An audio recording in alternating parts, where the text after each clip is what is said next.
हज़रत यूनुस अलैहिस्सलाम यरूशलेम शहर में पैदा हुए। वो एक नेक इंसान थे और हर वक्त लोगों की बेहतरी के लिए फिक्रमंद रहते। इसलिए अल्लाह ताला ने उनको अपना रसूल चुन लिया और उन्हें निनवा शहर के सरकश लोगों की हिदायत के लिए वहां जाने का हुक्म दिया।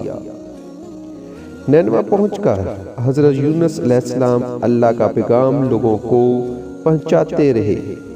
जब भी हज़रत यूनुस उन लोगों को समझाते, वो लोग उनकी बात ना सुनते। हज़रत यूनुस ने उनको बार बार समझाया, बुरे काम छोड़ दो, नेक काम करो, अल्लाह ताला के अज़ाब से डरो।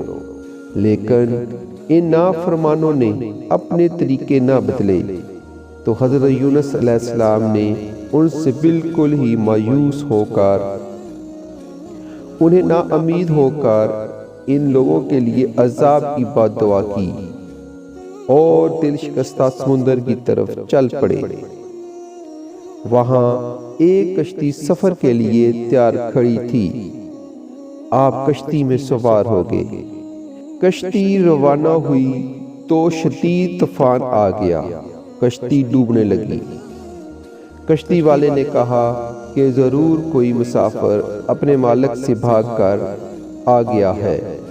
जब कोई ना बोला तो उसने कहा, सब मुसाफिरों के नाम की पर्ची निकालो और जिसका नाम निकले उसको बाहर फेंक दो, वरना सब डूब जाओगे। 3 दफा कुरान अंदाजी में बार बार हज़रत यूनुस अलैहिस्सलाम का नाम निकला तो आपने सोचा कि मैं भी तो अल्लाह के हुक्म के बगैर निनवा बस्ती छोड़कर निकल आया हूँ। यह सोचकर हज़रत यूनुस अलैहिस्सलाम ने समुंदर में छलांग लगा दी।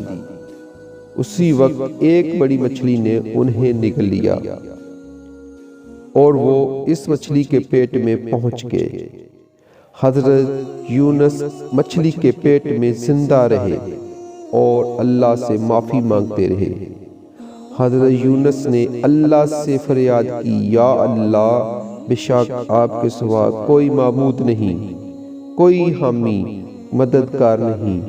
या अल्लाह, आप तो हर ऐब से पाक है, बेशक मैं ही जुल्म कर बैठा।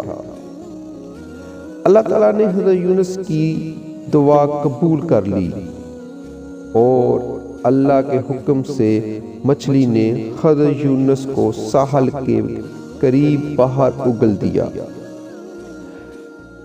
ये एक वीरान साहल था।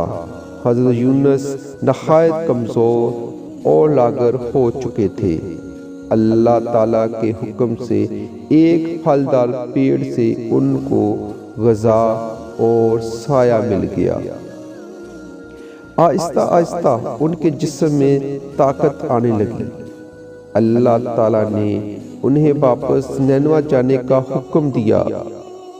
जब आप निनवा पहुंचे तो वहां के लोग आपकी पुर असर तालीमात की वजह से अल्लाह ताला पर ईमान ला चुके थे, जिस पर हज़रत यूनुस अलैहिस्सलाम ने अल्लाह ताला का शुक्र अदा किया और उन्हें अल्लाह के दीन की तालीम देने लगे।